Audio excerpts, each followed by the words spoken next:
আমরা মুসলিম, হিন্দু, বৌদ্ধ, খ্রিস্টান, পাহাড়ি, নৃগোষ্ঠী মিলেমিশে একাকার।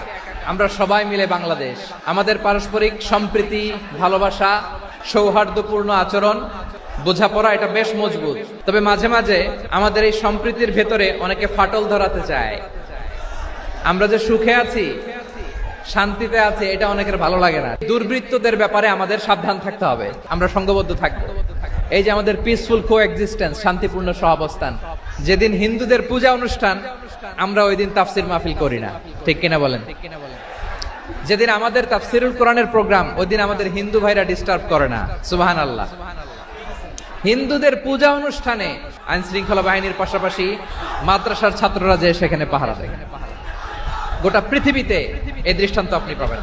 রব্বুল আলামিন বলেন, গোলাম ও আমার ইমানদার বান্দারা, শোনো শোনো,